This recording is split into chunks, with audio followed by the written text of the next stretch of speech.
Gospod Jelinčič, SD ima pripravljen osnutek interpelacije zoper notranjega ministra gospoda Hojsa, med očitki pa, ne vem, kot pravijo, nezakonita razrešitev gospoda Muženiča z NPU-ja, pa tudi dovoljenje za organiziranje koncerta Thompsona in še nekateri drugi očitki. So do vas že pristopili morda iz SD, kako komentirate to morebitno najavo nove interpelacije?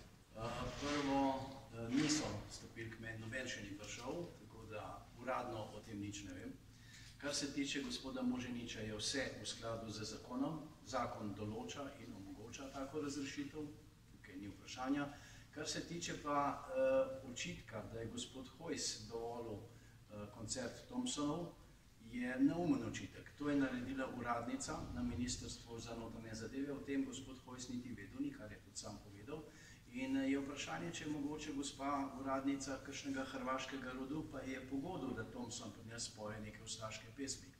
V Slovenski nacionalni stranki smo strogo proti širjenju ustaških zadev, kajti ne moramo pozabiti, da so naše duhovnike v Jasenovcu ustaši pobijali, hrvaški seveda, da ne bi kdo mislil, da je to kaj drugega. Ne smemo pozabiti, da so celo vas moških poklali ustaši v Beli krajini. Ne smemo pozabiti, da je bila zadnja bitka v drugi svetovni vojni leta 1945, 15. maja na Koroškem in borili se niso partizani z Nemci, ampak partizani z ustaši. Skratka, to, kar se dogaja, je svinjarija, ampak krivda pa ni na Hojsu, ampak na gospej, ki bi jo po mojem mnenju morali vreči iz tega položaja. Kaj bo naredil, ne vem. Dejstvo pa je, da minister ne more vedeti vsega, kar delajo njegovi podrejeni.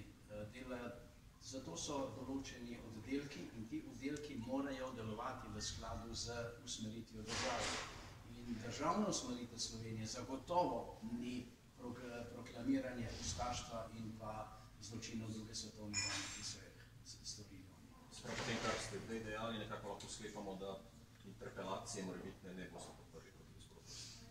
Za take neumnosti jaz mislim, da interpelacija niti ni mogoča, kajti gre samo za politično nagajanje in pa spodmikanje.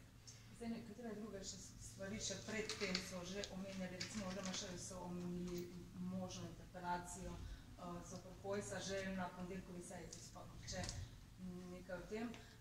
Očitno imajo še kakšne druge stvari, poleg gospoda Muženiča, še protesti, komunikacija in tako naprej, kaj ne vidite?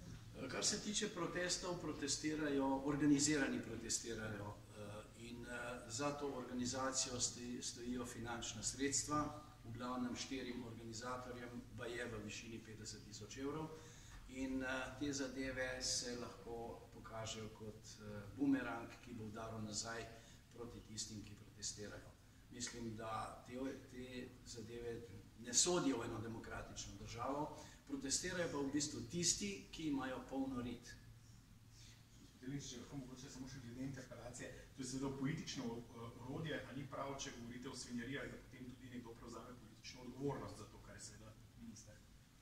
Politična odgovornost se deli na tako resno politično odgovornost ali pa na odgovornost, ki jo nosijo njegovi podrejeni. V tem primeru gre za odgovornost, ki jo nosi podrejeni. Prej sem že povedal, da tista gospa, ki je dovolila, tista uradnica, po mojem mnenju bi morala izgubiti službo. Kakor sem že rekel, možno pa je, da je hrvaškega rodu, konec koncev imamo na naših ministrstvih celo vrsto ljudi neslovenskega rodu, da ne bom preveč ekspliciten, ki pa so ostali iz časov nekdanje skupne države, ampak v drugih državah so te zadeve uredili, Slovenija tega ni uredila. Lahko še morda kakšno besedo o zadnji provokaciji strani Madžarske, videli smo celo spomenik, so postavili ob 100. obletnici Trianonske pogodbe in se spomenik v gori stara Madžarska. Vaš odziv na to? Ta spomenik je pravzaprav zgodovinski oris nekega dejstva, ki se ga ne da spremeniti. Avstro-Ogrska monarhija je bila deljena na avstrijski in madžarski del in madžarski del, ki je bil nedeljena in integralna Madžarska, je pač posegal to pokrajino, ki je gor predstavljena. Tudi Slovenci imamo zemljevid, Kozlarjev zemljevid, ki kaže slovensko ozemlje, kakršno bi moralo biti. Zdaj, Slovenci smo izgubili proti Italijanom en del ozemlja že v času Avstrije, ko se na referendumu smo ga izgubili in to je potrjeno z internacionalno pravno pogodbo. Glede na koroški plebiscit smo izgubili del ozemlja tudi 1920, kar je tudi internacionalno pravno poštempljano in mimo tega ne moremo. Smo pa s trianonsko pogodbo leta 1920 dobili del ozemlja, ki je tudi internacionalno pravno določeno in tukaj Madžari ne zahtevajo ničesar. Izgubili smo pa celotno Istro in 3 kvarnerske otoke, Cres, Krk, Ločin, ki so nam ga ukradli Hrvatje, oziroma ki so jim ga komunisti leta 1940 prvič šenkali in potem to darilo v bistvu potrdili naši osamosvojitelji leta 1991. To se pravi, to je trenutno okupirano slovensko ozemlje. In zato bi se morala dvigati pri nas politična struja in nekaj zahtevati od tega, kajti zgodovinski dokumenti so pač zgodovinski dokumenti. Tudi jaz sem v eni knjigi svoji objavil kompleten zemljevid Avstro-Ogrske monarhije, kakršna je bila do leta 1918, do konca Prve svetovne vojne, in tam je zemljevid enak, kakor ga je objavil gospod Hoffmann. Torej, po vaše Slovenija ne rabi protestirati zaradi teh zadnjih držav? Nikakor ne. Mi bi morali protestirati zaradi tatvine našega ozemlja, ki so ga naredili Hrvatje. Morali bi odstopiti od odločitve arbitražne razsodbe, tako kot so naredili Hrvatje, in potem na osnovi realnih dejstev zahtevati tisto, kar je naše. Ne pa tako, kot je bilo zdaj, kajti ta razsodba arbitražnega sodišča je neveljavna, ker temelji na napačnem dejanskem stanju. In če bi prikazali dejansko stanje, kakršno je, bi mi morali dobiti ta ozemlja nazaj. Pa ne kaže, gospod Jelinčič, Madžari potem takem nekih ozemeljskih težav z objavljanjem, se pravi, zemljevidov, ki ne veljajo več, pa samo dalj ne veljajo. Tudi mi Kozlarjevega ne objavljamo, vsi pri nas na MZZ-ju, ampak mi pa zdaj, da bi postavljali spomenike, pa da bi to javno se objavljalo. Vse to je narobe, kajti prva slovenska gimnazija, recimo v Istri, je bila v Pazinu, slovenska. Ampak zdaj Hrvatje so vrgli dol tisto ploščo in so napisali, da je to Hrvaška.